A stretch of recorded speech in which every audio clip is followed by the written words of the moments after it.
Oh my. What? I just remembered something that we haven't actually spoken about since it happened. Look to my left, and Sam is on a date. Just be silly. Like, be silly more. Going back to a place of just pure innocence and joy. The way, like, you're smiling is different. Yeah. The memes make you look like the receptionist out of Monsters Inc. Go on, put them on. Yes. That'll do. Hello, Louise. Hi, Rye. Welcome back to He Said, She Said. Everyone. Just to remind you, the format for this conversation is a dual perspective on, I don't know, some things that maybe we all go through at different stages in life. Some of this conversation might relate to you or resonate. Some of it might not, but Authentic conversations. it's going to be very real. It's going to be very authentic. Unflinchingly honest. And, whoa, hello. What is this, episode 43? It's 11:11. Oh my heavens. It's 11:11. It's 11:11. It's going to be a good episode. Watch out, everyone. It's already 11. That means we're 11 minutes past where we should That's be. right. Yes, Louise is 11 minutes late. No, actually, you were late today.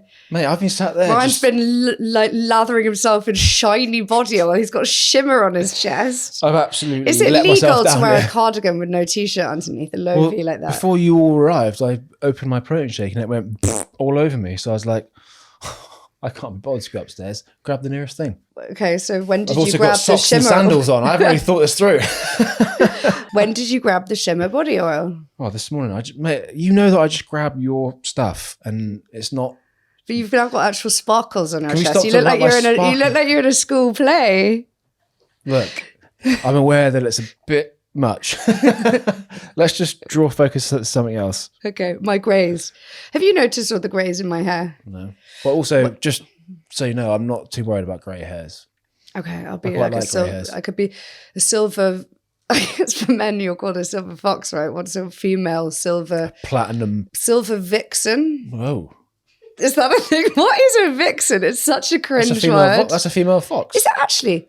Gosh, I'm stop it. intelligent. Oh my God. But that's actually a thing that people get referred to as like a vixen. No, it's a minx, isn't it? What's a minx? Is that an animal? Or is that just That's quite a rare animal. It's a little bit like a lynx, isn't it? It's a cat. No. She's making stuff up. I feel like people have lynx fur coats. They did back in the day before it was obviously disgustingly cruel to skin animals. I just remember Lynx Africa. Do you remember that deodorant, Lynx Africa? Yeah. I think my brother still uses Lynx Africa. That's how old school he is. Well, it's quite a sexy scent, to be honest. Is it? Well, it reminds you of like the first time you ever fell in love or fancied somebody way back when you were at school. How's your week been, Ryan? Great. Do you know what? I've been living my absolute best life in my new office. You're quite jammy. Yeah, I know. You've managed to wangle an office for So I've got a 15-man office a year? and it's just me in there, okay? I video called my dad from this office last week and he was like, let me just tell you this, son. I'd come out of retirement for that office. It's that nice. I've got space. I've got loads of natural light coming through. I've got A3 bits of paper just strewn across like walls and desks. Yeah, you're a nicer person. No, to be around though. And there's the takeaway. Dudes, get an office because it makes you a nicer person. What is it about getting out of the house? Why does it feel so good? Oh, listen, I've always known that I need some sense of separation from, and it's not even a you thing, it's just a home thing. Like, there's a lot of activity that we do together in this house, and there is not much separation at all. Yeah. And there hasn't been since we got together, however many, we still get this wrong, but let's call it 9 years ago. So to have a space where I can go to by myself, hop on my motorbike, arrive, have a room where I can think and walk and just have full autonomy just for that time. It's incredible. So much so, I'm going to break your card because I don't want you to come in there. Are there any honeys? Ha! Ha ha. I didn't even know I had a card, so thank you. You did, because I literally handed it to you the other week. Did you? Is there any honeys? I can't even remember. Well, interestingly, there's like, my office is sort of, to my left is windows that look at the Disney building. To my right is the corridor. And part of the glass is frosted, so I can't really see the full person. I can just see footwork, like feet going past. Footwork, yeah. And every now and again, like every sixth person or so will be like these really like impressive sets of heels that go past. And I see. And I'm like trying to see over the frosted glass. I'm like, is that a honey? That's quite good though to prevent from distractions, to have the frosting. Yeah, but the heel, they make a bloody sound. It echoes through the corridors. Really? Yeah, so if you're one of those people, stop wearing heels. Who wears heels to the office? That's a big commitment, isn't it? I actually was swinging in my chair in the office and I was trying to figure that out. I was like, who is wearing heels like that to the work? Because it definitely gives a vibe. Anyway, so yeah, I've really, really been enjoying going there. And it's really facilitated some good workflow and systems. So I feel good. Well, you've sent me a couple of pictures and you've really been making the use of the space. There are big A3 sheets. You've just been storyboarding every inch of your life. But that's how my brain works. And having this space and opportunity to do that has like illustrated that for me. And you do it very well. You can have like, it's almost like you've got windows open in your mind and you can actually just swipe through it all. I can't do it in my mind. I have to have like tangible in front of me. I still much prefer pen and paper versus keyboard and electronic stuff. Okay. So it's been great. Yeah. Really, really excited to be there. How's your week been? Not as exciting, I don't think. Well, I had a hospital appointment yesterday. Where's your glasses, by the way? It's a good point. I was Because thinking you're looking at me like this. Am I again? I'm Yeah, doing and that. I'm 2 feet away from you. Shit. Where are they? I really want to wear the Miu Mius. Go and get the Miu Mius. I don't think I can get them now. I was thinking about that last night in bed, that I wanted to wear the Miu Mius and I forgot to put them on. The Miu Mius make you look like the receptionist out of Monsters, Inc. That's not a good thing, Ryan. Wait, can I actually Google that person? Yeah, Google it. Oh, I'm obsessed with her glasses. Let me see them, just to... And I've also just recently got some chains like that as well. Oh, go and get it all. Go and get it all. For God's sake. Go and get the chains. Okay. This is too good. Go on, put them on. Look down, camera number 2. All right, hello. Yes. But wait. Yes. Yes. That'll do. So I look prettier now. Well, yeah, because you're not frowning at me, or like it looks like you're confused by my every word. I'm like, oh, this is going well. Sorry, that must be so annoying and distracting for you. Always. Okay, so I'm back in the room. Go on then, tell me about hospital. It was actually not that exciting. I went to get an infusion, so switching medications, and it was just a bit of a blast from the past, really. It was in the AEC, the ambulatory care bit, and it's the area where there are lots of chairs around the outside of a room, and you go and spend some time there and have an infusion. If you're having an infusion, that could be like a blood transfusion or an iron infusion or some sort of medicine. Okay. Steroids. And I was in there for a few hours. Not normally steroids, but steroids they often give to people before you have a medication. If they're trying to suppress your immune system a little bit so you don't react to it. People who are in that room have chronic conditions, generally? So they've actually created a whole section for people with autoimmune conditions or people that are on biologics. So they have to come in fairly regularly. And so there were quite a few people in the same room as me with MS and a few people with inflammatory bowel diseases. But some people treat this literally like they're at a hotel. So I didn't realize that the chairs recline and people are literally like jamming away at these buttons like up and down, up and down. And I've never really understood why, but people go and have long naps.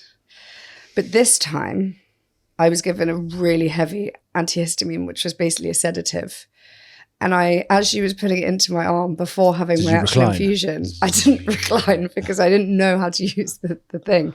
But I was midway through having a conversation with this lovely lady opposite me. And I literally had to just tell her to stop talking to me because my eyes were just closing as I was mid-chat. Is that a nice feeling? It is a nice feeling. It's actually a really nice feeling because I'm normally so polite. I would fight through that to try and finish the sentence, but I literally was like, I can't talk to you. So I had a little nap. Lady got me a pillow, and it felt odd. She actually offered me a special like curtained off cubicle, and I don't know whether that's because she knew who I was or whether she just knew I was about to get real comatose.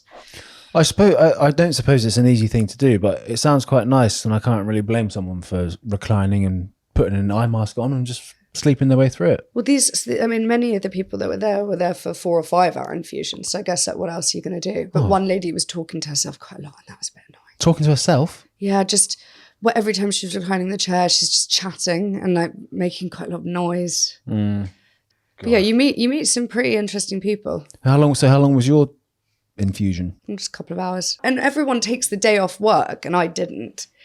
But I emailed the day before, just Classic. checking how long it was going to be. And the lady, and I booked it in for 9 a.m. so I could be back here at 10:30 ready to start shooting the video.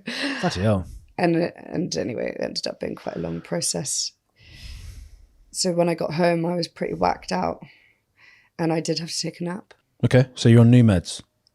Next appointment is you have it from home, right? So you now do self-administrative Yeah, the medication? good thing is I don't think I need to take any medication, no more pills. Great. I just, I need to learn how to administer an injection at home. And then I do that every 8 weeks, which is pretty low maintenance. If that's going to work, then happy days.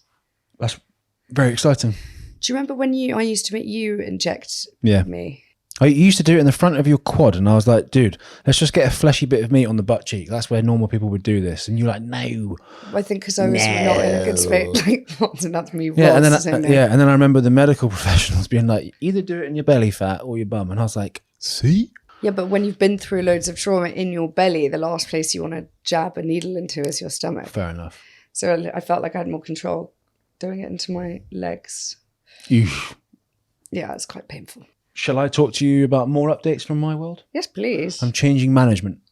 Oh, I've been with the same agency for 7 years. yeah. Been a really good journey, opened up many doors, really supported me in my journey so far. But now's the time to make a change, which is quite daunting, but quite necessary. And I basically start and finish with old and new next Monday. So I'm kind of working out my notice, if you like. That's a big transition. Massive, yeah. Exciting though. I guess I'm going from like a agent management service all wrapped up in one to kind of boiling it down and allocating different roles to different people. So I've gone from like an agency that's quite big to a smaller team, but more bespoke, maybe, if that's the way to describe it. What was it that made you want to change? I think I know how to answer this, how you will understand it. Are you ready? Yeah. I changed hands internally at my agency so many times. And the only way I can describe this is a bit like you being in hospital and having a shift change of doctors, midwives, nurses, and having to explain your story and have them buy into you as a person each time you do it. It's like, oh my gosh, like I've just built good consistency and rhythm and an understanding with someone, built some good flow with work and things are going quite well. And now they've gone. And now I've got to do it again. And I've done that probably within 7 years. I've probably done that 7 times. Well, it's got to the point now where I'm at a stage in my career and my life where I have to be very selective. I have to be very authentic with my choices with brands. I got to do stuff. I got to put my energy and time where I really want to make it happen and count. And I need the team around me to really have a vision of that and to understand it and to support me. Mm. And I just felt that was really missing for me. Well, how exciting. It is exciting, and it's forced me to think differently about strategies around content and everything else. I found myself yesterday looking at like performance and analytics on Instagram, and I'm like, oh my gosh, I've never done this before in my life. Really? Yeah, and Wait, you've never done that? No. What, even click like the insights button? Nope. What, hang on, and how long have you been doing this for? Well, I don't know, because my relationship with it now is much different, you know? That's so interesting, isn't it? Yeah. But would you say maybe you care a bit more now? Oh, 100%. About your career? Well, it's because I feel more sure of what I'm doing. So now I feel very attached to it and connected with it, and I feel like it is something I want to do, you know? Great. And I'm trying to develop that whole writing to support my children's book stuff, which is moving. Is that moving? Moving. I'm so excited about that. I went to Curtis Brown last week, pitched my storyboard. Was quite nervous, but did a good job. They loved it. They've asked me to basically write the first book draft now. So then once you've worked on that, you will go into, they'll pitch the book to various different publishers and negotiate offers. Yeah, that happens in September, yeah. Do you want to give us a tiny bit of insight as to what the book is going to look like? Yeah, so here's what I can tell you. I've done a bit of research into the children's book space, and it's believed that around 60% of the authors are parents. It's also believed that about only 10 to 15% are male. Wow. Okay, so that immediately suggests that there's space on the shelves for a male and who is an actual parent and a dad, to create something and write something. And there's also a really big gap for a man to speak in a sort of with the level of love and presence and vulnerability that I can bring to it. And that was what was really resonating in my pitch was Curtis Brown, because they could see the research that I had done. They confirmed it with their reaction. They were like, there is such a space for you in this market. Because, you know, I look at it and I see the giants that are like the junior, who is it? Julia Donaldson and the James Norburys, Jim Fields, and all the people that we love. Yeah. And it's like, gosh, how do you play? How do you get in on those? How do you slot in on those shelves? But in actual fact, my distinction is that I am a present father. I'm a man who's willing to be truthful, vulnerable, emotional, and you know, I'm very much leaning into our shared lived experiences, but I'm packaging it in a way there will be subtle things you can extract from it, whether you're an actual mum and dad, or expecting parents, or I've taken a lot of inspiration from certain authors and illustrators, and I'm trying to create a bit of a fusion of styles and inject my own stamp on it. So cool. Yeah, it's really exciting. I suppose that when you look at those authors that we now look up to, what set them apart from everybody else was just their uniqueness in their storytelling. And I think that you've definitely got that from the little that you've explained to me about, you know, what the story reads like. Mm-hmm. It sounds really different. So what I've tried to do, my hope with this book is that I can, as I say, draw and take inspiration from everything that we've lived through. And that will come through the writing and the storytelling, but also like the characters and things. For example, there'll be lots of characters and things in the background of shots that you in particular will spot and be like, oh my gosh, that's like a nod to me, or that's a nod to someone in our family or someone we know. I want to have so much of it that is really us, but done in a really nice sort of playful way. Without giving too much away, like the character that you play in the book, the opening chapter is about how you fall and injure yourself because you're looking up at a robin redbreast because you love robin redbreast birds. That's so cool. And that is how we introduce the idea of mummy's injured. She's slightly out of frame for this part. And that is the style of how I talk about the opportunity of father and son and having a unique bond because mum's out of the frame. I'm so excited for you, and I can see how excited you are. I see like a really sweet side to you now when you're talking about it. The way like you're smiling is different. Yeah. Are you gonna do the illustrations as well because you're good at drawing? Well, I would like to. I feel like there are a lot of people that would want to help on this book. So I want to write it. And I want to be a sort of co-illustrator because I do hesitate that I would have the skills to pull off a full illustration. I'd like to have like a few characters that I could float in there and be part of that process. It's nice to think that there have been doors that have opened off the back of a really rough chapter. It's testament to us though, because we've made the decision to talk about it and to take people on the journey of our growth and development and how we move past it. And within that journey, like as you say, things have opened up. You're now in Parliament. I'm now in the children's book space. It's incredible. And you feel very passionate about what you're doing. So that's really exciting for you. And equally so, I feel like I'm where I should be as well. And to be able to tell, again, it's back to the dual perspective thing. Like you're telling your version in the House of Commons / Room 13. And I'm in freaking Curtis Brown, which is like the biggest literacy agency in the country, maybe. You might see me at Henley Festival in a few years in the kids' teepee tent talking about your character. How fun would that be? That would be so cool. As I say, I could talk to you all day about the book stuff, but I will give you snippets as we go along. What else has been going on this week? You tell me. Oh my. What? I just remembered something that we haven't actually spoken about since it happened. What? We went for dinner with our new accountant. He's not my new accountant. I've been with him for 20 odd years. I literally felt like I was sat in the room with your old agent, who is his brother. And we went for dinner with him. What's strange is I've worked with this guy for so long, but I've never actually met him in person.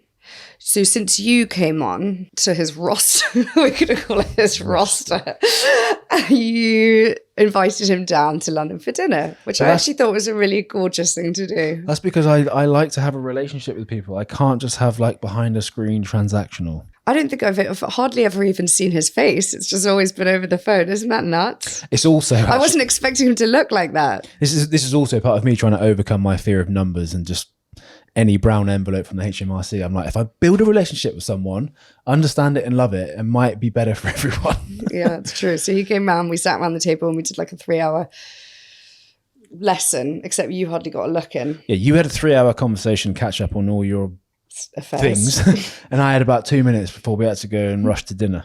Yeah, it was cute. And we had this dinner he brought his partner along, and we realised actually that we have absolutely no grounds to ever complain about anything in our life because he's got 5 kids. 2 dogs. 3 dogs. 3 dogs. 2 cats, ferrets. The geezer has 0 time and yet is so chilled and so smiley about the whole thing. He speaks so slowly, I don't know how. Anyway, the funny part of this story, by the way, is when we were locked in on this cute round table in our lovely local pub here. Yeah. Look to my left and Sam is on a date. No, Sam walks in when we're sat down. We go for a super early dinner at like 6 p.m. because that's just the kind of people we are. And Sam's like over by the bar with his phone out. No, you didn't even like see this this stuff. Wreck, You didn't literally even see this exchanging stuff. lines with the waitress, like freaking out that he's maybe booked the wrong reservation. He didn't see us for ages, so we were just watching the whole thing play out. And then we waited for him to see us, and then he literally went, "Oh, hi guys." And the thing about Sam is he's got his personalities that everyone's familiar with. We're familiar with his personality when he's around here, and he's super chill and he's horizontal and he's just like taking time for himself, and he can be, you know, like real like low-key Sam. And we used to like fast-paced, like, entertaining, out and about, like doing his best work. Lovable rogue, like nation's favorite Labrador. But we've never seen dating Sam. Have you ever seen it? No, well, the only time I've ever seen him like this was when he dated Sophie Haboo on the Yes, show. yes. Do you remember? yeah. He was never like this with Zara, and he was never like this with Tiff. He's always just gone like straight into super comfortable mode. I would love to be. This was so weird, being a fly on the wall. Yeah, but he was a little bit too far away. I didn't want to look, and I certainly couldn't hear anything. They basically sat with facing their backs to us, so we couldn't actually see facial expressions, which is good because otherwise, obviously, we would have kept catching each other's eyes. I could see that she was a lot taller than him, though. I was like, woo! And she was in flats. I also noticed that he pre-ordered both drinks, so that when she arrived, they would just appear on the table. I was like, is that how you do it these days? You know, what happened to the like? What drink would you like? But he's just like, here's a martini. Get it down, you go. Was it a martini? Yeah. Was it actually a martini? Yeah. Well, what was he drinking? Guinness. I was like, dude, you don't even drink Guinness. That's so funny. Because I think he mentioned that the other day when he was round here that who pulled him up on this? What, the pre-ordering of Maybe drinks? when I was speaking to the girls I work with, and we were talking about the prep when you're on a date, and he said that he does pre-order. He always has a drink waiting for them there, and we were like, "That's a bit of a risk." It doesn't wait. It's not a wait. But he does when ask, she sits down, it's like a waiter appears. Oh, stop. So that's what he was obviously communicating with the lady at the bar about first, going, okay, the moment she comes in and sits down, bring the martini within 5 seconds. Correct. That's organised. That's like James Bond maneuvers. Oh, right. Okay. So is this what women like? But so he's already asked her that, just to clarify, he's not taking, because some guys No, will he's literally, taking the decision into his hat. They'll organise what they think is an appropriate food and drink. But he does ask the girl before what drink she would like. He's not just shoving. I know that because he told me he's not shoving a martini in their face without checking first. I thought he was dirty, like I got you something. Here's a martini. You got no choice. Have you ever said a martini shaken, not stirred? No way am I cool enough to ever order a martini. So would you ever do that when on a date? No, because I never dated at bars when I was in that scene. Where did you date? Coffee shops. Was it coffee shops? Yeah. I didn't used to drink. It's only now when I'm an aging dad. So where would your first date be? At Cafe Nero? Oh, mate, like Boston Tea Party. Low-key stuff. So on the subject of Sam, I listened to a podcast that he was on with Pete this morning. He's been very, very, very sweet about me. Yeah, you listened to the whole episode? Well, he actually sent me the episode before it was released, but I didn't get round to listening to it. And this morning, I had a DM come through from someone saying, oh my, well, actually, it was like, oh my God, you should listen to Pete's new episode. Sam's talking about you in such a beautiful way. And I was like, oh, sweet. I need to check this out. And yeah, it was amazing. Cute. And what did he say? Oh no, I don't really want to recycle the words. It was just, I'm going to just shout him out on here just to say thank you again. I did call him this morning to say it's really, really appreciated. I did a friend's podcast this week. Oh. Yeah, Roxie. She's got a podcast, Roxie Nafousi. She's the author of Manifest, the books that have done phenomenally well. Her first one, the orange one, was pretty iconic. She sold over 1 million copies. It actually went really well. I was quite nervous about it, weirdly, because all of the other podcast interviews that I've done have been with people that I don't have a prior relationship with. Okay. But I've known her since we were about 14, 15. Oh, I didn't know that. Yeah. Yeah, we used to be on the party circuit together. Really? Yeah. Christ, that's new information for me. Yeah, big time. And then we kind of like weaved in and out of each other's lives and then didn't speak for a while. And then we actually went to Paris for the Vogue World fashion show last summer. And we reconnected then. And we've got a very good friend in common who's now going to be helping with your management, Sophie. And she invited me to be on her podcast a while ago, but we just couldn't get the dates aligned. Anyway, I finally found a time to do it. Yeah. And we had like a 2 or 3 hour chat. Really? Yeah. But I found myself, I could tell I was nervous. Are they going to trim that down, or is that going to be a 3 hour episode? She said at the end, she was like, I don't want any of that cut down. Like, can we just leave the whole thing? Bloody hell. It kind of got to a point actually where, because she's a friend of mine, at the end I felt almost a little bit guilty that it had been such a one-sided conversation. Well, because a lot of these like guest-led podcasts are an interviewer asking a guest about their whole story. So she was asking you lots of questions? A few questions. I mean, I didn't need, there was so much to say. Yeah. But she was really a brilliant host. And I remember when she first started the podcast back in October time, and her first guest was Jay Shetty, which is amazing. Because he's got such a huge presence. How does she, yeah. Well, she's become friends with him because they share a lot in common.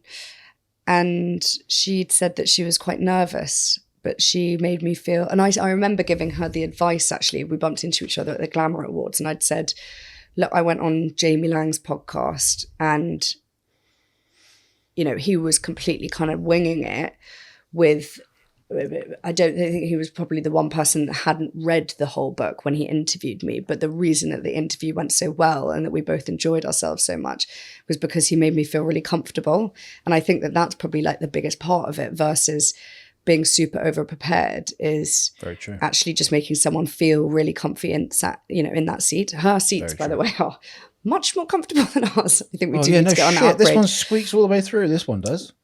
But it was really nice, and I feel like it was one of those ones that made me feel pretty proud after I'd done it, because it did take me right back to a place where I had very little self-esteem when I was 14, 15. Oh, you went that far back? Yeah, because that's when our relationship really started, and so she's known me from back then. But I could tell I was really nervous because when I was sat in the chair, I was like playing with my fingers a lot. I was flicking my fingers. Anyway, what I would say to anyone that's listening, if you want to hear a lot more about all of the work that we're doing around birth trauma, then I would highly recommend that episode. When I was doing a bit of prep for Roxie's podcast, because she asked me to look back to my childhood, it actually flagged something that I've never really given much thought before. So I was looking more in depth about where my perfectionist tendencies come from. Oh, yeah. Because I couldn't figure that one out. And the immediate thing that I reached for was, oh, well, my mum's a perfectionist, so maybe I inhaled some of her personality traits. Or it was the thing of not getting attention, so trying to be even more perfect so that I'd get rewarded for doing good behavior and good work. Yeah. But then actually it made me think about some of the stuff that I was watching on the telly, because I think I've mentioned before on the podcast about that time where I used to say that sentence, and I would almost like try to like start my life. I'd basically say the sentence when I was in my bedroom, and I used to then be like, that's the beginning of me starting like a perfect life again. It's really weird. It would almost be like I was resetting my life and starting again and trying to be even more perfect, which looking back is pretty weird behavior. But I think a lot of it actually did stem from watching TV shows where I was seeing a lot of perfect women. Oh, okay. Being able to reflect back about those unhealthy behaviors that I had in my childhood, it's made me feel really good about where I am now. Okay. And even reminding myself of that earlier this week, I think might have prompted me to not feel scared to post some stuff on Instagram from our holiday, which we took ages ago, where I look really rank. And I found that quite liberating. Oh, that's cool. Like I remember what it felt like to be really trapped in the cage of my skull, like trying to be more like, you know, other people and perfect people and beautiful people and the girls that I wanted to be like. Right. And then I kind of quickly zoomed all the way to the present with where I'm at now and everything that I've been through. And I thought the other day, oh, fuck it, I'm just going to post this picture where I literally look like a bar of soap jumping into the pool. I'm like, there's like a hair extension on show. I've like stoma bags, kind of like puffing up in my swimsuit. I've got like rippling cellulite on my white legs. I'm jumping in, pretending to be a letter in the pool. And I thought, you know what, actually, I had a really good time there. That was me in my element, like with our family being silly and wearing the silly hat. And I think it's really important sometimes to be able to wear lots of different hats in life and to be able to tap into the silly part of your personality. And really, I think that the people that are the happiest in life are the ones that, do you remember we had this conversation, and the ones that care less, but also are silly. Yes. They make time to be silly. Yes. Like Sam's obviously silly a lot of the time. That's great. He's got a great life. I'm not saying we need to go and do that, but one of my good friends, Alice Law, who's a coach actually, who's been through a lot of grief herself. She sadly lost her father and her sister in a really short period of time. We've had a lot of kind of deep thinking conversations together in the past. And one of the things that I always cling on to is that she said, just be silly, like be silly more. I think that's a great message to give. Yeah. Going back to a place of just pure innocence and joy. Child's play almost. That's really cool. So what can we do this week that's going to be silly? Well, I think we've got something planned for today with Sam. Oh, we do. Got one of those silly Very dance silly video things that will be quite funny, yeah.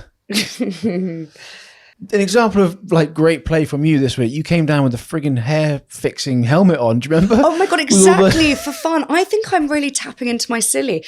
And you're right. I came down with this. I got given very kindly this expensive hair regrowth helmet that's by some niche brand called like Nuance or something. And it doesn't get a lot of use, to be honest. But I was having a big clear out, as I'm always doing. And Leo pointed at the helmet in the cupboard and he went, what's that? And I was like, well, actually, you're going to really enjoy this. So I put it on. Fire it up.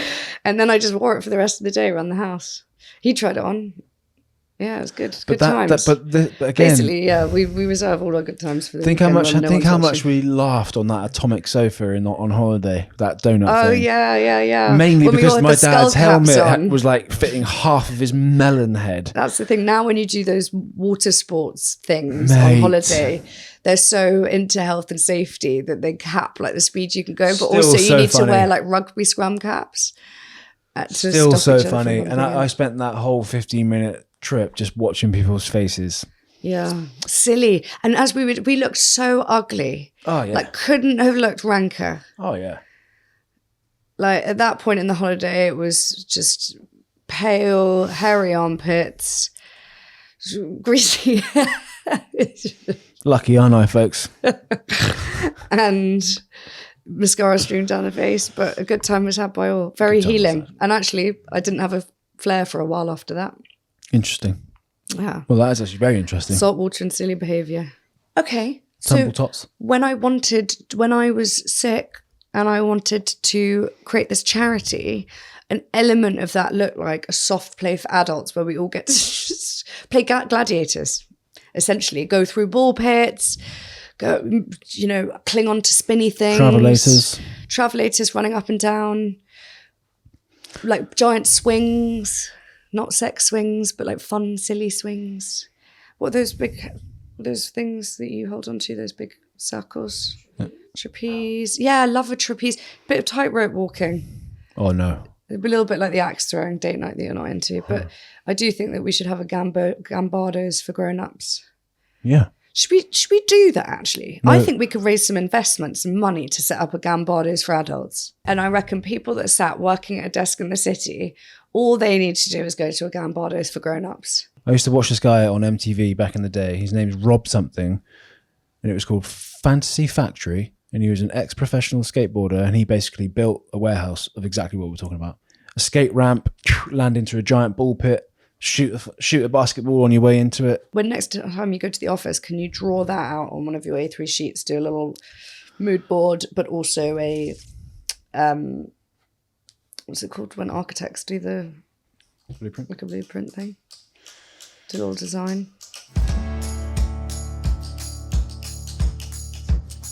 Shall I give you a listener's submission for the week? Yeah. Right. He said, I've got no friends. I'm a father of a 4 and 1 year old. I have a solid job in London in tech. Very small but close-knit family and a range of friends. However, I've never had that best man style close friend. I feel my friends are a bit further away. If I didn't check in, I'm not sure they would. The same with some of my family members. Do you think at middle age it's too late to change that now? I feel most people already have their lifelong friends at this stage. Maybe I swapped and switched friends too much, or never put myself in the right places to meet the right people, those who I'd really bond closely with. Or I just wasn't a good enough friend and should have been there for more people I cared about. But family always came number one. I chose them, especially my parents, first, and still enjoy spending time with them.